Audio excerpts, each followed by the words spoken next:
तमाम वालिदैन की ये ख्वाहिश होती है कि वो अपने बच्चों को दीनी और दुनियावी तालीम जो है वो दिलवाएं और उसके लिए उनके लिए बेहतरीन से बेहतरीन इक़दाम जो है वो किए जाते हैं।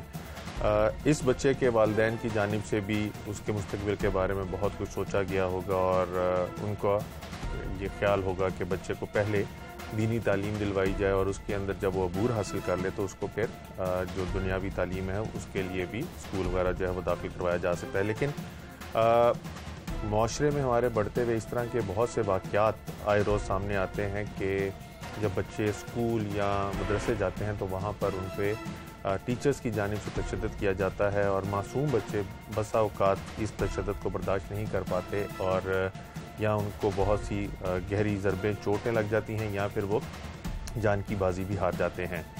इस केस के अंदर भी बच्चा कुरान हिफ्ज़ करने के लिए मदरसे जाता था और मुबैना तौर पर उसको उसके जो कारी साहब थे उनकी जानिब से तशद्दुद का निशाना बनाया गया, जिसकी वजह से वो शदीद अलील हो गया और उसके बाद वो 3 रोज़ ज़िंदगी और मौत की कश्मकश में मुब्तला रहने के बाद दम तोड़ गया। बच्चे के वालिदैन हमारे साथ मौजूद हैं और मोहल्लेदार भी मौजूद हैं।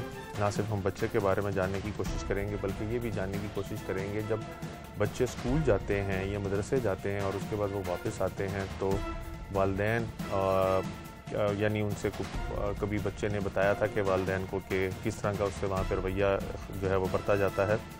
और जब बच्चा बीमार हुआ तो इन्होंने मदरसे से रब्ता किया और उस बारे में मदरसे का क्या जवाब था ये तमाम तफसीलात इन्हीं से जानते हैं। मोहतरम, एक तो बहुत ही अफसोस हुआ कि आपका जवान बच्चा जो है वो इस तरह से दुनिया से चला गया।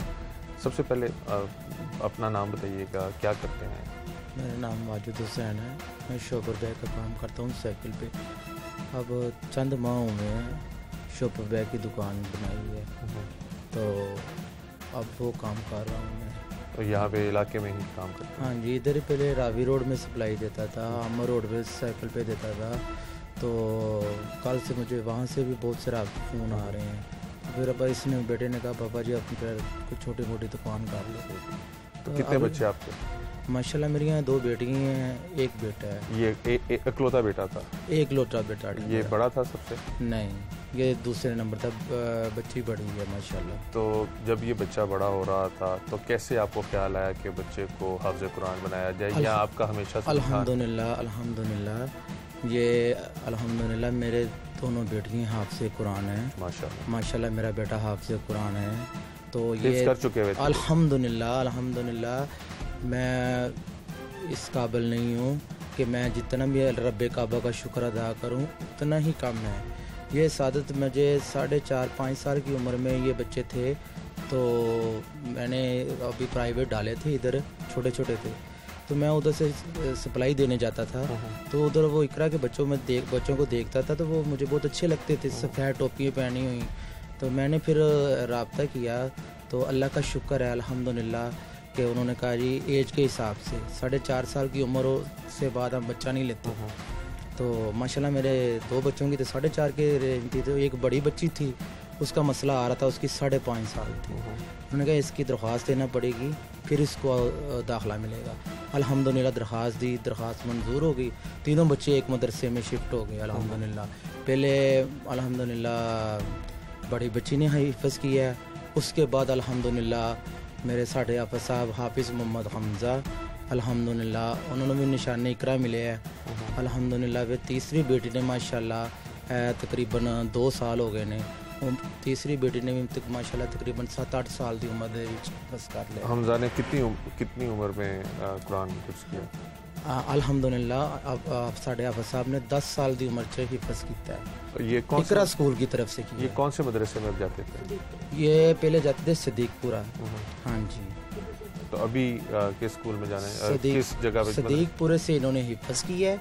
इनकी जो बड़ी ब्रांच है ना याद करके सामने करीम मंजिल, उधर फिर वो शिफ्ट हो गए। ज़ाहिर उधर स्कूल की पढ़ाई थी मैट्रिक। मेरा ये ज़हन था कि इसकी मंजिल भी बरकरार रहे क्योंकि उधर 2 घंटे की जो है ना क्लास होती है हिफ्ज़ की, तो ताकि इसकी अपना दुनियावी तलीम भी जारी रहे और दीनी तलीम भी रखना बरकरार वो ज़्यादा ज़रूरी है। हमजा कुरान हिफ्ज़ करने के बाद अब दुनियावी तालीम यानी स्कूल की तालीम भी हासिल करना शुरू हो गया। सातवीं में था अल्हम्दुलिल्लाह। तो हमजा जिस मदरसे में जाते थे उस मदरसे के माहौल के बारे में या उस मदरसे में उनके साथ कैसा रवैया बरता जाता था, कभी आपको आगाह किया, कभी आपको कोई शुबा गुजरा?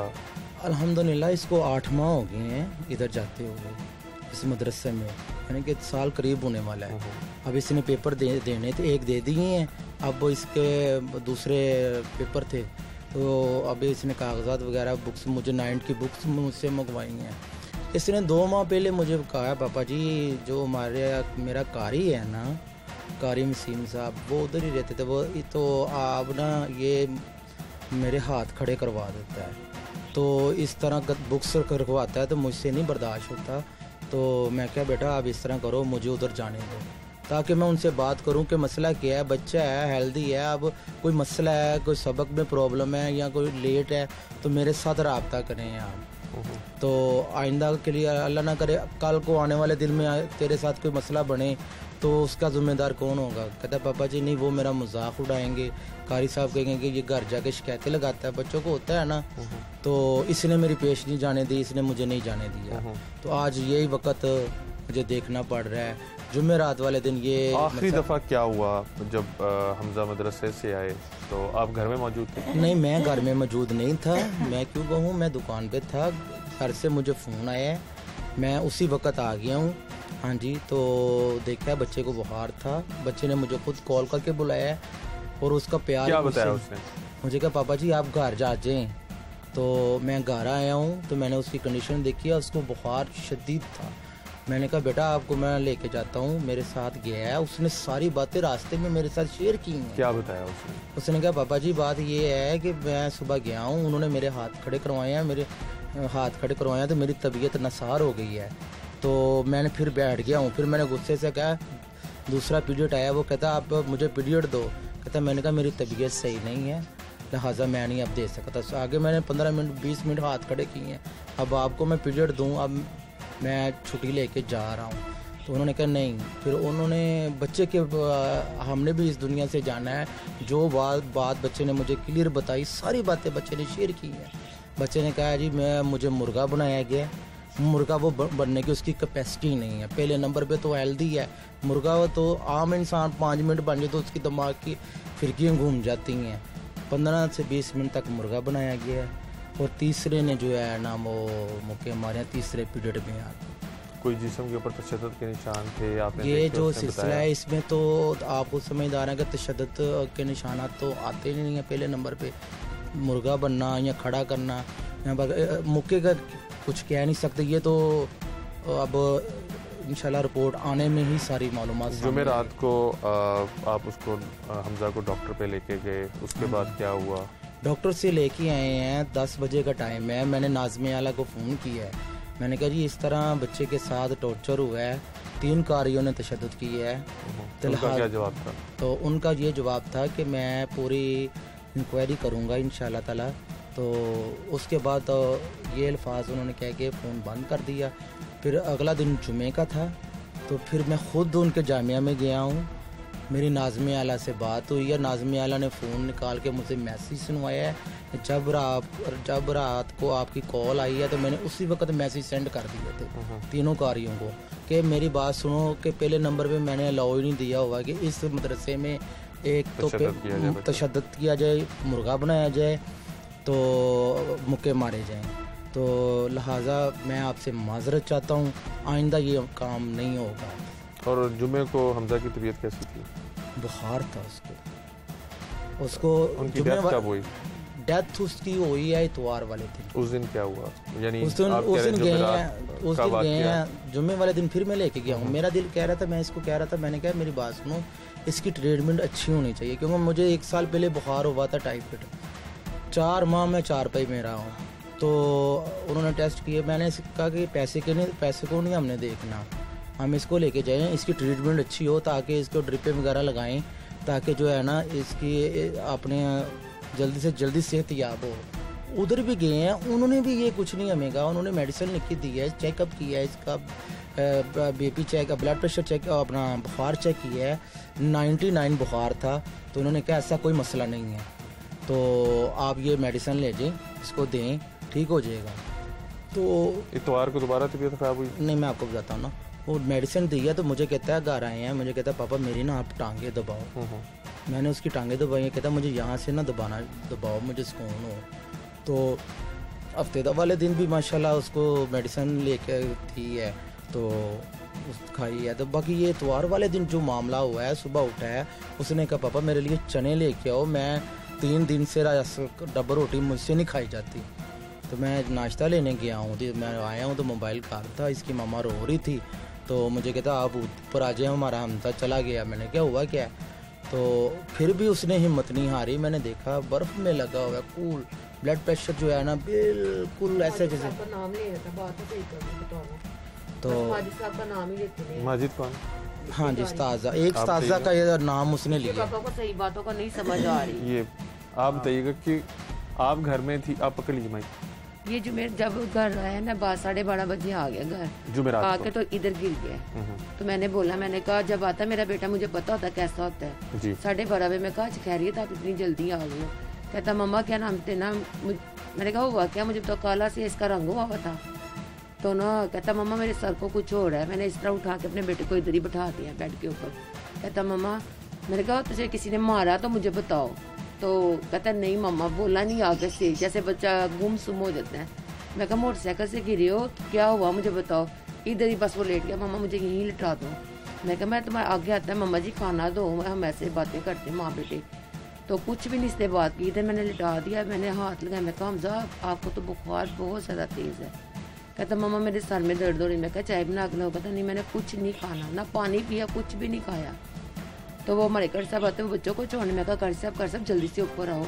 मैं कहा घर साहब पता नहीं हमजा को क्या हो गया। कहते क्या हुआ? मैं कहा मदरसे से आया है। वो आए ऊपर, उन्होंने देखा, कहना बाजी इसको तो बुखार बहुत तेज़ है। कहता हुआ क्या है? मैं कहा घर साहब बता भी नहीं रहा मुझे।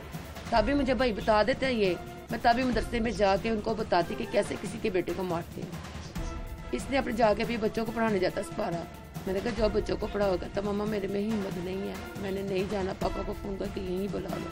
आपको उसने बताया कि कारी साहब ने तशद्दुद किया? मैंने आपको वही तो बात बताई है ना, जिस टाइम वो आया उसकी हालत बहुत ख़राब थी। तो मैंने उसे बताया, मुझसे बात नहीं वो शेयर करता, क्योंकि ये जो भी आप बात कह रही थी कि माजिद साहब का बार बार नाम ले रहा था, वो बता तो नहीं ना आपको। इसके पापा ने रात को मेडिसिन ला कर दी। मैंने इसके पापा को कहा है ना कि मैं कब इसके नाज़म साहब को फ़ोन करो तो उससे मैं पूछूं कि मेरे बेटे को उसने क्या कह दिया है या मेरे बेटे ने उसको कुछ कहा है। नाज़म साहब ने हमारा फ़ोन सुनना बंद कर दिया जब हम रात को 10:30-12 बजे तक करते थे। सुबह मैंने इनको मदरसे भेज दिया जुम्मे वाले दिन। ये मदरसे अच्छा भी अभी आ रहे। मैं उसने कहो उसकी मम्मा कह रही कि 3 कौरी मेरे पास आ गई। मैं पूछो तो उसी मेरे बच्चे को क्या कह दिया। बस माजिद का नाम लेता रहा। रात हुई है 1:30 बजे, मैं सोई हुई हूँ। मेरी बेटी ने मुझे जगाया, कहती मम्मा वो देखो हमजा आपको बुला रहा है। मैं उठी, मैं भाग के ना इधर आई। मैं कहा हमजा क्या बात है? मैं कहा पानी दो। कहता मम्मा पानी दो। मैंने पानी दिया, मैंने हौसला दिया। मैं कहती बैठो, इसके पापा तो बेचारे खुद नहीं ठीक रहते। मैं कहता मम्मा वो देखो माजिद साहब आ गए। मैं कहा कौन से माजिद साहब आ गए हैं? कहता बस वो देखो। मैं कहा मेरा बेटा कोई भी नहीं है। मैं कहा मैं आपके पास हूँ। मैं कहा मैं आपके मामू को बुलाती हूँ, मैं उन्हें पूछूंगी कि माजिद साहब ने इसको क्या कहा है। मैंने उसको हौसला दिया है कि मेरा बेटा खामोशी के साथ सो जाओ। मैंने इधर सुलाया। सुबह फिर हुई है, फिर कहता मम्मा माजिद साहब आ गए। उसने खाना भी नहीं छोड़ दिया। तो उसके इतना खौफ उसने डाले, जो बच्चा 3 टाइम खाना खाता हो, चाय तक वो पीना छोड़ गया था मेरा बेटा, बस पानी के सहारे। बाजी आपको लगता है कि वो यानी उनको बुखार वगैरह हुआ था, उस वजह से उनकी मौत वाक़ई हुई? या मेरे बेटे को किसी ने कुछ कहा, क्योंकि माशाल्लाह रोज़ाना मदरसे से जब आता है नीचे मुझे कहता होता है मामा जी मैं आ गया हूँ, मामा जी मैं आ गया हूँ। क्योंकि मेरी बेटी आती है 4 बजे स्कूल से, दोनों बहनें। मेरा बेटा सबसे पहले आता है, हम माँ बेटे होते हैं, खाना आते साथ ही कहेगा मामा जी मुँह हाथ धोएगा, मामा जी खाना रोटी बनाओ मेरे लिए। उसने रोटी मांग, उसका रंग में देख के मैं परेशान हो गई। मैं कहा कोई बात ज़रूर है। तभी ये मुझे बताता, मैंने उसी टाइम ही चली जाना था मदरसे में। आपने मुकदमा किन लोगों के खिलाफ दर्ज करवाया? हमने मेरे नोटिस में जो थे, एक का नाम मेरे जेर में, बच्चे ने मुझे सारे नाम बताए। तो एक तो वसीम साहब है जो इसका मुकम्मल सर था। तो वो दूसरा जो है एक माजा साहब है, और तीसरे का नाम मेरे चेन में नहीं आ रहा। 3 बंदों के खिलाफ आपने मुकदमा दर्ज किया? हाँ जी, 3। कत्ल का मुकदमा आपका दर्ज हुआ है बदामी बाग थाने में? हाँ जी। पुलिस ने किसी को पकड़ा? तफ्तीश में उन्होंने आपको क्या बताया, क्या की तफ्तीश में? उन्होंने गए हैं तो पहले तो कह रहे थे कि वो जो इंचार्ज साहब हैं उनके कोई बयान भाइयों को पकड़ा है उन्होंने, तो अभी तक गिरफ्तारी लाए अमल में नहीं आई। तो एक का कह रहे थे कि पता नहीं उसने क्या करवा लिया, मुझे इन चीज़ों का नहीं पता। वो जब अबूरी जमानत करा ली है, पता नहीं क्या है। जब हमजा की अस्पताल में डेथ हुई तो डॉक्टर्स ने आपको बताया कि वजह मौत क्या बनी है? देखें जी, उधर तो हमने इस चीज़ का नहीं बताया। क्यों कि हमें तो अपने बच्चे की पड़ी हुई थी, बात सीधी साफ क्लियर है। हमने उनको नहीं कहा कि हमारे बच्चे पे तशद्दुद हुआ है या नहीं, या जो भी है। ये तो बच्चे ने मुझे सारी मालूमात पहले दे दी हुई थी। हमें तो यही था कि अल्लाह का शुक्र है हमारा बच्चा ठीक हो जाए बस। उस वक्त तो ऐसे हालात इंसान के अंदर पैदा हो जाती है। मदरसा क्या कहता है, पुलिस क्या कहती है, कैसे केस आगे चल रहा है? पुलिस कहती है हमारा पूरा आपके साथ तामन होगा। पुलिस तो पूरी छानबीन कर रही है, हर किस्म की कर रही है। रात को भी हम गए हुए थे, आप वो कहते थे कि आप इंशाअल्लाह ताला अकेले नहीं है, हम आपके साथ हैं, सिर्फ हमें रिपोर्ट्स का इंतज़ार है। पोस्टमार्टम रिपोर्ट अभी तक नहीं आई? हाँ, कहना हमें सिर्फ रिपोर्ट्स का इंतज़ार है। अगर रिपोर्ट्स में कोई मसला आ गया तो हम नहीं छोड़ेंगे, कभी भी नहीं छोड़ेंगे। बाकी कहता है एक ने ज़मानत करवा ली है अबूरी, या इन चीज़ों का मैंने ना कभी, अल्लाह माफ़ करे, इन चीज़ों का मुझे पता है। बाकी वो कह रहे हैं कि हर तरह का आपके साथ तामन होगा। बहुत शुक्रिया। आप बच्चे के वालिदैन की गुफ्तगू सुन रहे थे। हमजा जुमेरात बस मेरी ये दरख्वास्त है, मैंने उधर नाज़िम आला को भी कहा है कि मैं ख़ुद दीन को समझता हूँ। मेरा बच्चा हाफिज़ था, मैं तो उसकी डेड बॉडी लेके आ रहा था इधर, तो मैंने कौन वालिदैन कहता है कि जिसके सीने में कुरान हो और उसको फिर ऐसे किया जाए, वो ज़्यादा मेरे लिए नुकसान है। आगे मैंने भी जवाब देना है। तो मुझे इस चीज़ों का गिला है कि मेरे पास तो वो आते, मेरे साथ तामन करते। अब बच्चे की उनका तालिब इल्म था, उन पे उसको देखते तो सही, आके फ़ोन तक अटेंड नहीं किया उन्होंने मेरा। बाजी फ़ोन किए हैं, मैंने कहा इधर पुलिस भी है। मैंने कहा मैं इसके पापा को मैंने कहा मुझे नंबर मिला के दो नाज़िम साहब का। उधर इतने फ़ोन किए हैं, फ़ोन उसने बंद कर दिया है। अगर साबित हो जाता है कि आपके बेटे को तशद्दुद करके ही तशद्दुद की वजह से वो बीमार हुए और बाद में उनकी हाँ जी, तो क्या कुछ कहेंगी? किया मेरे बेटे को। मेरा बेटा माशाल्लाह अच्छा भला था, कभी उसको बुखार भी नहीं किस चढ़ा। तरह का अगर ये साबित हो जाता है कि तशद्दुद से मौत वाक़ई हुई तो कैसा इंसाफ चाहती हैं? मैंने माजी साहब को नहीं छोड़ना। मैंने उसे कहना मेरा बेटा ला के, तो मेरा एक ही बेटा था, मैं क्या करूँ बाबू, मुझे कुछ नहीं नजर आता। आप हमजा के वालिदैन की गुफ्तगू सुन रहे हैं। इनके मुताबिक हमजा जब जुमेरात को मदरसे से वापस आया तो ना सिर्फ वो डरा हुआ था बल्कि उसको बुखार भी तेज़ था, और मुतअद्दिद मरतबा पूछने के बावजूद भी उसने ये नहीं बताया। और बाद में जब वालिद उसके घर आए तो उनको बताया कि इस तरह से उस पर तशद्दुद किया गया है और उसको सज़ाएँ वगैरह जो हैं वो दी जाती रही हैं।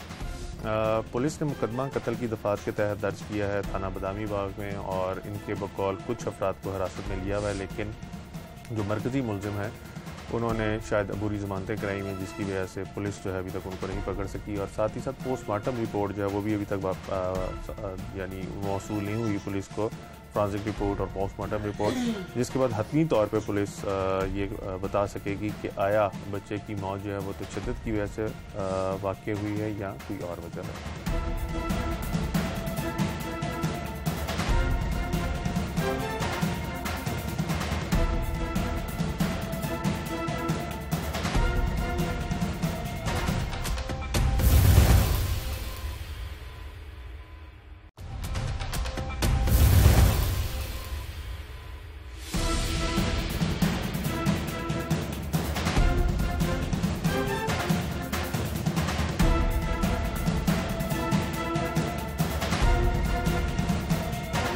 जिस तरह से आपने बच्चे के वालिदैन की गुफ्तगू सुनी कि उनको जब बच्चा जुमेरात को घर वापस आया तो उनको ना सिर्फ उसके रवैये में बहुत तब्दीली नज़र आ रही थी बल्कि बच्चा जो था वो शदीद अलील भी महसूस हो रहा था, जिसके बाद उसका इलाज कराने की कोशिश की लेकिन वो उसके अंदर ठीक ना हो सका और फिर इतवार के रोज़ वो दम तोड़ गया। हमारे साथ मजहबी स्कॉलर मतीउल्लाह बाजवा साहब मौजूद हैं, इनसे जानने की कोशिश करेंगे कि हमारे मुआशरे में दीनी तालीम दिलवाने का रुझान कम है, इसकी वजह क्या है? और फिर अगर बच्चा दीनी तालीम के लिए वालिदैन उसको भेजते हैं और अगर इस किस्म का कोई वाक़या रोनमा हो जाता है तो बेशतर वालिदैन जो हैं वो फिर इस तरह से बच्चों को तालीमी दरसगाहों में भेजने से मुतनफ़िर हो जाते हैं। ऐसी चीज़ को डिस्करेज करने के लिए क्या करना चाहिए?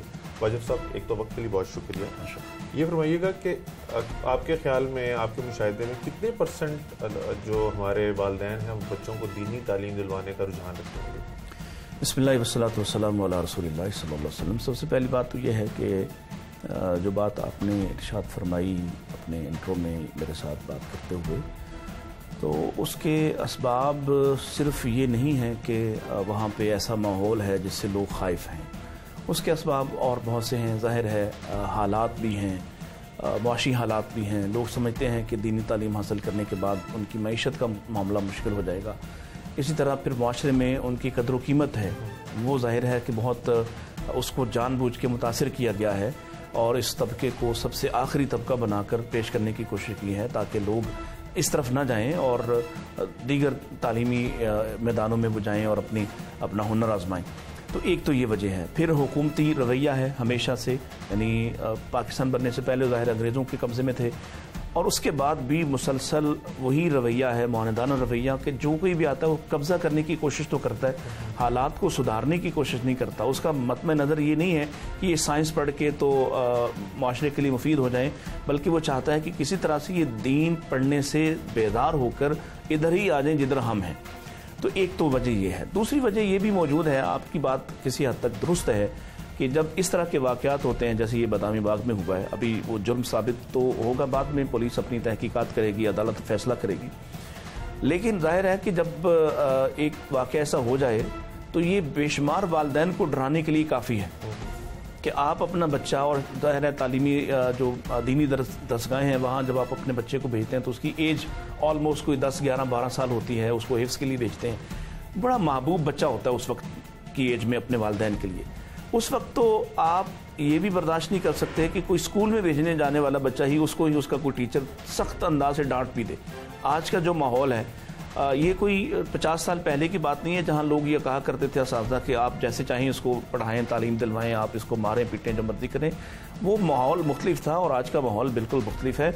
आज अगर कोई दीनी दरसगाह में बैठकर किसी बच्चे पर तशद्दुद करेगा तो दो वजूहात से इसका बहुत बड़ा नुकसान होगा। एक, जो दीन बेदार तबका है वो इसको हमेशा अपने हक में इस्तेमाल करेगा और आपको जालिम और आपको एक खौफनाक आपकी शक्ल पेश करेगा माशरे के सामने कि देखिए ये दीन पढ़ने वाले ऐसे होते हैं और इस तरह से रवैया कर रहे हैं।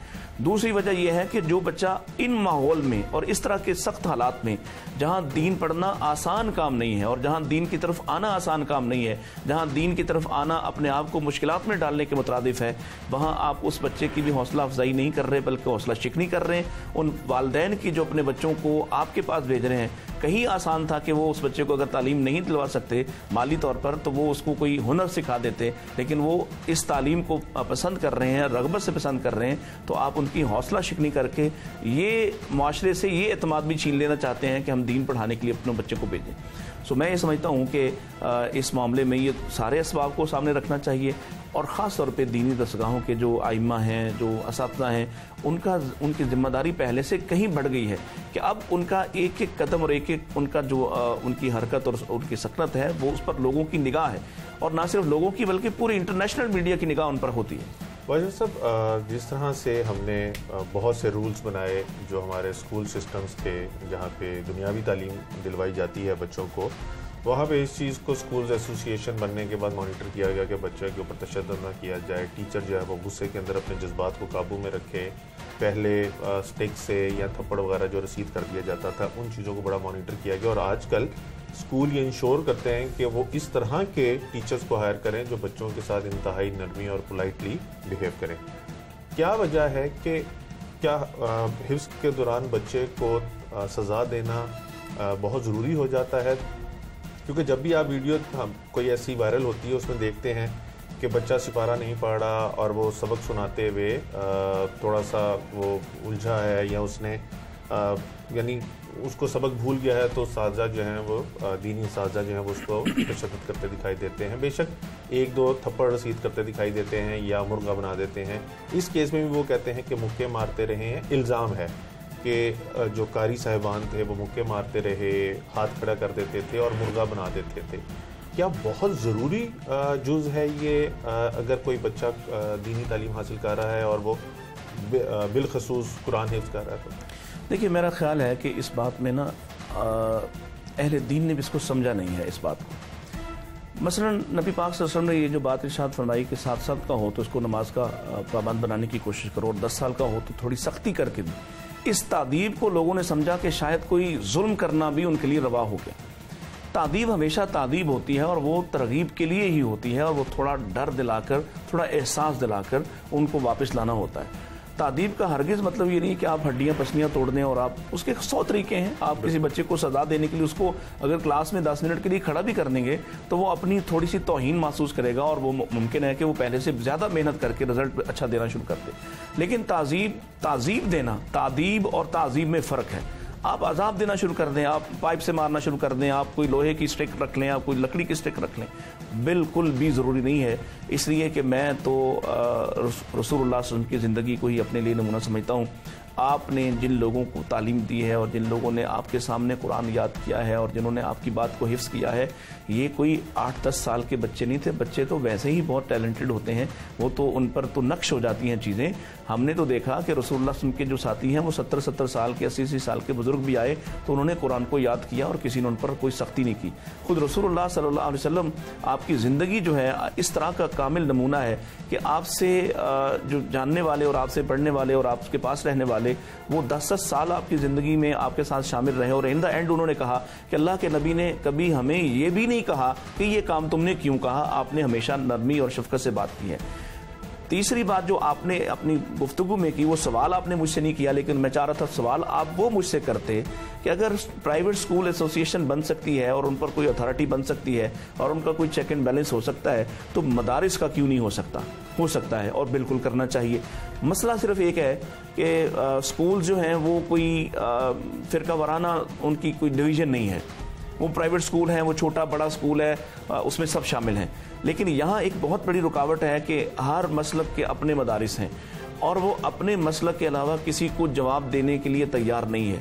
अगर कोई कलेक्टिव एक एफर्ट हो जाए, यानी तंजीमात जो हैं हमारी जो मदारिस की हैं, जितने भी बोर्ड्स बनाए गए हैं गवर्नमेंट ने जिनको अलाउ किया है, वो इम्तहान लेते हैं और अगर उनकी सतह पर बैठा जाए, कारी हनीफ जलंधरी साहब की सतह पे, मुफ्ती मुनीब रहमान की सतह पे, प्रोफेसर यासीन मजहर की सतह पे, यासीन साहब की सतह पे, इस तरह के जो बड़े लोग हैं जिनको हुकूमत बुलाती है, उनके तमाम असरात हैं तमाम मसालिक पर, वो बैठकर अगर कोई एसोसिएशन बनाएं और वो अकाउंटेबल बना दें इदारों को और कोई इदारा कोई हिफ्ज़ भी ना करवा सके उनकी इजाज़त के बगैर, और वो चेक एंड बैलेंस रखें कि आप ये सख्ती, ये गुस्सा, ये तशद्दुद आप नहीं कर सकते और करेंगे तो आपकी रजिस्ट्रेशन कैंसिल और उसके बाद आप ये इदारा नहीं चला सकते, तो इंशाअल्लाह मुझे उम्मीद है कि यहाँ उससे बेहतर नताइज हासिल किए जा सकते हैं। लेकिन इसके लिए थोड़ा हौसला चाहिए। लेकिन जैसे आपने फरमाया कि क्योंकि मसालिक का यहाँ पे इशू आ जाता है तो शायद ये एसोसिएशन अगर बन सकती होती तो अब तक बन चुकी होती, कोशिश की जा सकती है। लेकिन ये भी फरमाइएगा, जैसे आपने खुद भी कहा कि इंटरनेशनल मीडिया अगर स्कूल के अंदर बच्चे के ऊपर तशद्दुद का कोई वाक़या रुनमा होता है तो उसको इस तरह से हाइप नहीं मिलती। अगर मदरसे में होता है तो उसको बहुत ज़्यादा हाइप मिलती है, कवरेज मिलती है और फिर इस चीज़ के ऊपर बैशिंग भी बहुत ज़्यादा होती है कि इस्लाम के नाम के ऊपर ये हो रहा है। ऐसे वाक़यात को डिस्करेज करने के लिए आप क्या समझते हैं क्या होना चाहिए? क्योंकि आप भी उस्ताद हैं और एक तवील अरसे से बच्चों को पढ़ा रहे हैं और ये तमाम प्रोसेस से आप गुजर के आए हैं, आप क्या समझते हैं किस तरह से डिस्करेज किया जा सकता है इन चीज़ों? देखिए, मैं तो ये समझता हूँ, मैं पाकिस्तानी हूँ, अब पाकिस्तान पर पूरी दुनिया की निगाहें लगी हुई हैं, तो बतौर पाकिस्तानी मुझे क्या करना है? मुझे अपना दिफा करने के लिए क्या करना? मैं गुस्सा करूं या मैं ऐसा रवैया अख्तियार करूं कि मुझ पर उंगली उठाने वाला खुद ही शर्मिंदा हो जाए कि यार हमने तो पाकिस्तान का बड़ा ही गलत चेहरा पेश किया, ये तो बड़े मुख्तलिफ लोग हैं। ये तरीका है? मेरा ख्याल है कि यही तरीका हमें दीन के हवाले से भी अपनाना चाहिए। अगर हम लोगों से लड़ेंगे कि लोग हमें क्यों बुरा समझते हैं और लोगों ने हमारे बारे में गलत परसेप्शन बनाई है, तो आप इस तरह की बात और इस तरह के रवैये अख्तियार करके उनकी उस परसेप्शन को ठीक साबित करते हैं। आप अपना केस और अपना मुद्दा सही तरह से पेश करें। आप जैसे रसूलुल्लाह उनको उन्होंने गालियां दी, बुरा भला कहा, आपका नाम बिगाड़ा, तो आपके किसी सहाबी ने आपसे कहा या रसूलुल्लाह वो आपको मुजम्मम कहते हैं, माज़अल्लाह जिसकी मजम्मत की जाए। अल्लाह के नबी ने फरमाया कि वो किसी और को कहते होंगे, मेरा नाम तो मोहम्मद है। गोया आप अपना केस पेश करें, आप दूसरे की नज़र में क्या है ये छोड़ दें। आप इस पूरी दुनिया की निगाहें जब अहले दीन पर हैं, अहले मदारिस पे हैं, तो हमारी जिम्मेदारी बढ़ नहीं जाती कि हम पहले से ज़्यादा मोहतात रवैया अख्तियार करें। अगर पूरी दुनिया हमारी खबर लेने पर चौकन्ना है तो हमारी जिम्मेदारी पहले से बढ़ नहीं गई कि हम कोई खबर ऐसी जाने ही ना दें। हम क्योंकि हम महसूस करें कि अब मामला सिर्फ हमारी ज़ात का नहीं है, अब हमारे रवैये को दीन का मामला पेश करके दुनिया में बदनाम किया जाएगा, अब मेरे मुल्क को बदनाम किया जाएगा, अब मेरे दीन को बदनाम किया जाएगा, तो वहाँ मेरी हैसियत मुख्तलिफ हो जाती है। मैं किसी दूसरे मुल्क में जाके ज़रा सी कोताही नहीं करता कि मुझे एहसास इस बात का रहता है कि अगर मैंने कोई गलती की तो बात सिर्फ मुझ तक नहीं, मेरे मुल्क का नाम लिया जाएगा। तो ऐसे ही हमें दीन के बारे में भी हसास होना चाहिए, और ख़ास तौर पर जो अहले दीन हैं, जो मदारिस में हैं और जिनको अल्लाह ने दीन अता फरमाया है, वो बहुत बाकमाल और बड़े लोग हैं, उनको ये रवैया भी इख्तियार कर लेना चाहिए कि उनकी एक एक बात पूरी दुनिया नोट कर रही है, पूरी दुनिया देख रही है, और उनका एक एक रवैया दीन की बदनामी या दीन की जो है वो नेकनामी का सबब और बाइस बन सकता है। बहुत शुक्रिया। मौजूद स्कॉलर मदीउल्लाह बाजवा साहब की आपने गुफ्तगू सुनी। इंडिविजुअल के एक्ट को कलेक्टिव एक्ट के तौर पे पेश किया जाता है अगर जब भी बात दीन की होती है। हमारे नफ्सियात इस हवाले से क्या राय रखते हैं, उनसे भी जानने की कोशिश करते हैं।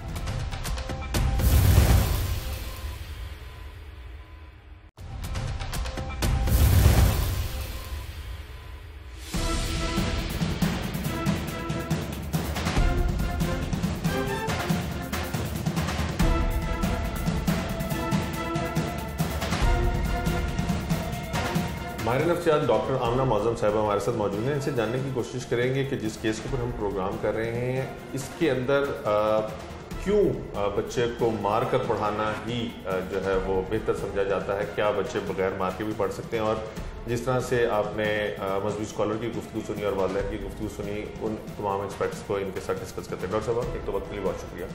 आप खुद भी टीचर हैं, बच्चे को बगैर मारे पढ़ाया जा सकता है?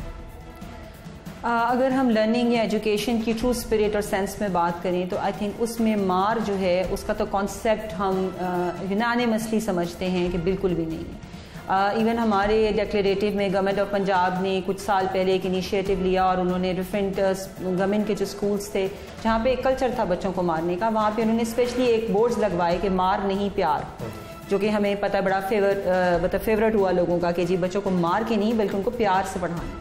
तो लर्निंग के जितने भी प्रिंसिपल्स हैं, अब जितनी भी थेरीज हैं, बड़े से बड़े साइकोलॉजिस्ट की, सोशियोलॉजिस्ट की, किसी की भी आप उठा लें, लर्निंग का कोई भी तरीका ऐसा नहीं है जिसे मार के हम इंडोर्स कर सकें और बच्चा बेहतर तरीके से सीख सके। रादर लर्निंग के लिए जितना कंड्यूसिव एनवायरनमेंट होगा, जितने प्यार मोहब्बत से आप बच्चे को किसी भी चीज़ के लिए ट्रेन करेंगे, टेम करेंगे, उसका जहन और खुलेगा, उसका विजन और जो है वो ब्रॉड होगा।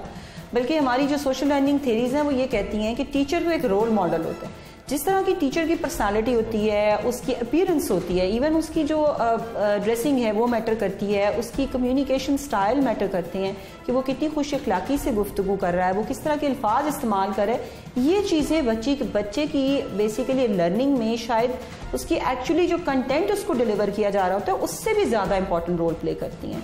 तो ये तो बाय एंड लार्ज हम समझते हैं कि कोई ऐसा हमारे पास छोटा सा भी कोई कॉर्नर नहीं रह जाता जिसमें हम समझें कि पनिशमेंट के जरिए हम बच्चों को लर्निंग की कोई बेहतर स्ट्रैटेजी जो है वो दे सकते हैं। अगर हम दीनी तालीम की बात करें या दुनियावी तालीम की, स्कूल कॉलेजेस की बात करें या मदारिस की बात करें, तो वहाँ पर आपको लगता है कि अगर इस तरह के वाक़यात रूनुमा हो जहाँ पर बच्चों को मुबैना तौर पर तशद्दुद का निशाना बनाया जाता हो, तो बच्चे उस यानी पढ़ाई की जानिब राग़िब होंगे या उससे बिल्कुल यानी एक डिफरेंट पर्सपेक्टिव वो डेवलप करेंगे कि पढ़ना ही नहीं है, स्कूल जाना ही नहीं है, मदरसों में जाना ही है? बहुत अफसोस, माजरत और तकलीफ़ के साथ हम जैसे कि एक मुस्लिम कंट्री हैं, हमारी एक रिलीजियस सेटिंग्स हैं और यहाँ पर बहुत ज़्यादा पेरेंट्स बाइसे एजाज़ समझते हैं कि बच्चे जो हैं वो कुरान शरीफ हिफ्ज़ करें और उनकी नस्लों तक उसको अल्लाह ताला जो है वो फ़ायदा पहुँचाए।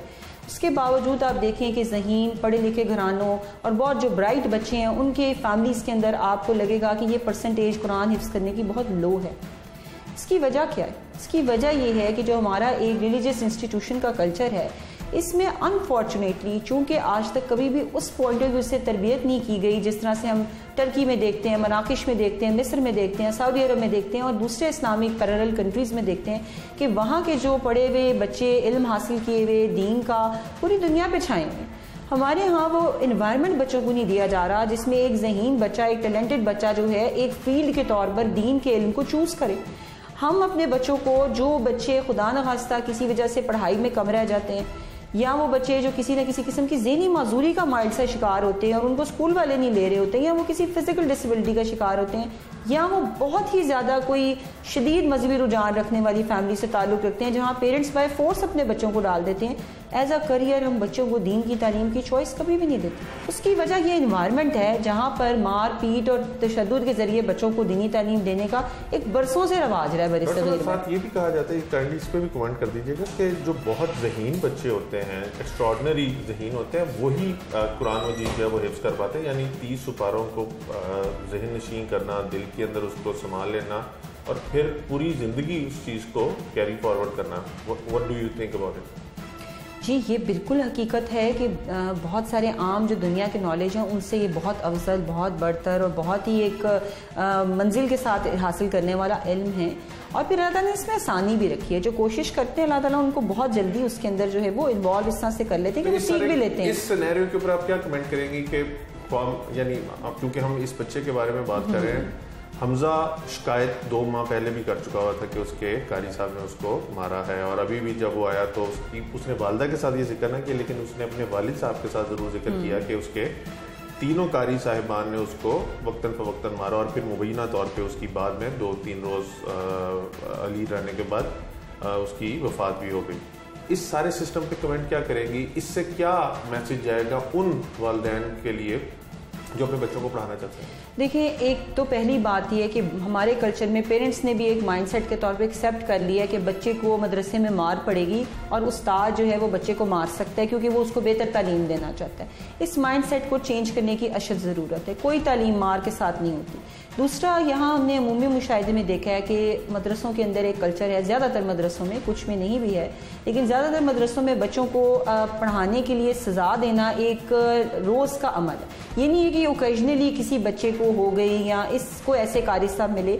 ज़्यादातर औकात हम ऐसा देखते हैं कि बच्चों को उल्टा लटकाना, उनके घुटनों में सुइयाँ चुभोना, क्योंकि हमारे पास इस तरह के केसेस जो हैं वो आते रहते हैं और अक्सर उसमें बच्चों की नफ्सियात पे उसके इतने बुरे असरात मुरतब होते हैं कि वो बच्चे टॉर्चर के बाद या तो पढ़ाई से ऑफेंड हो जाते हैं, अपना ज़हनी तवाज़ुन खो बैठते हैं, या वो डिप्रेशन या एंग्जाइटी का शिकार हो जाते हैं और उनको वही थॉट्स जो हैं वो बार बार आती रहती हैं कि कोई उनको तशद्दुद कर रहा है और वो एक जिसे कहते हैं PTSD की तरफ उनकी सिम्टम्स चली जाती हैं। तो ये चीज़ है कि जब बच्चा कोई कंप्लेन कहता है कि मुझे छड़ी से मारा गया, और मारना तो बहुत ही कॉमन है कि हाथ के ऊपर वो सोटियों से मारने वाला जो अमल है, उसको पहले ही रोकना चाहिए। उसको पेरेंट्स को अंडरस्टैंड करना चाहिए कि ये एक नॉर्मल एक्शन नहीं है और इसकी इंटेंसिटी कभी भी बढ़ सकती है और ये अब्यूज़ और नेग्लेक्ट में आता है। और आप देखें इस वक्त जिन SDGs की तरफ हमारा कंट्री काम कर रहा है, वो SDGs में से SDG 16.2 जो है वो स्पेशली वायलेंस, टॉर्चर और मैल ट्रीटमेंट ऑफ चिल्ड्रन के अगेंस्ट काम कर रहा है, जिसको पाकिस्तान भी फॉलो कर रहा है। और हमारा उसमें सबसे बड़ा इंपॉर्टेंट पॉइंट ऑफ व्यू यही है कि बच्चों को वायलेंस से बचाया जाए, और वो बच्चे जो स्पेशली 18 एज से नीचे के हैं जो अपना तहफ़्फ़ुज़ खुद नहीं कर सकते। तो बच्चे जो अदम तहफ़्फ़ुज़ का शिकार है, उसमें हर तरह के बच्चे हैं, स्कूलों में जाने वाले भी, मदरसों में जाने वाले भी। तो उनके लिए, उनकी मेंटल वेलबींग के लिए, क्योंकि मेंटल हेल्थ एंड वेलबींग ही इसमें सबसे इंपॉर्टेंट जो है वो चीज़ है जो वायलेंस के बाद उनकी डिस्टर्ब हो जाती है, तो उसको कैटर करना जो है वो हमारी जिम्मेदारी में शामिल होता है। बहुत शुक्रिया डॉक्टर आमना मौज़ूम की आप गुफ्तगू सुन रहे थे। वालिदैन का इल्ज़ाम यही है कि हमजा को कारी साहिबान यानी 3 मुख्तलिफ कारी साहिबान के जानिब से मुबैना तौर पे जो तशद्दुद का निशाना बनाया गया, उसकी वजह से उसकी सेहत बिगड़ी और फिर 3 रोज़ वो अली रहने के बाद खालिक हकीकी से जा मिला। वालिद की मुद्दईयत में थाना बदामी बाग में कत्ल की दफ़ात के तहत मुकदमा दर्ज किया गया है और पोस्टमार्टम रिपोर्ट और फॉरेंसिक रिपोर्ट अभी मौसूल नहीं हुई, जिसकी वजह से पुलिस भी हतमी तौर पर इस बारे में कुछ नहीं बता रही कि आया ये कत्ल है या बच्चा तिब्बी मौत फौत हुआ है। लेकिन पुलिस ने अभी तक मुतअद्दिद अफराद को हिरासत में लिया है और जो मरकज़ी मुलजिम है उसके बारे में वालिद का बताना है कि उसने इंटरम करवाई हुई है और वो अभी तक शामिल तफ्तीश भी नहीं हुआ। जबकि आपने मजहबी स्कॉलर और माहिर नफ्सियात की गुफ्तगू सुनी, उनका कहना है कि मार से कभी भी पढ़ाई की जानिब बच्चों को राग़िब नहीं किया जा सकता। और सेकेंडली मजहबी स्कॉलर का ये भी कहना था कि इंटरनेशनल मीडिया इस चीज़ को बहुत फॉलो करता है कि अगर हमारे मदारिस में ऐसा कोई भी एक्ट होता है तो वो इंडिविजुअल एक्ट के तौर पे उसको काउंट नहीं किया जाता, बल्कि उसको कलेक्टिवली ब्लेम किया जाता है, पूरे सिस्टम को ब्लेम किया जाता है। इसलिए इस हवाले से ना सिर्फ एसोसिएशन फौरी तौर पर तश्कील देने के लिए कोशिशें शुरू की जानी चाहिए, बल्कि इन तमाम चीज़ों को डिस्करेज करने के लिए भी इकदाम उठाने की ज़रूरत है। आज के प्रोग्राम से टीम जर्मिन जाम और अपने मेज़बान उमर जावेद को इजाज़त दीजिए। अगले प्रोग्राम में मुलाकात होगी अल्लाह के बाद।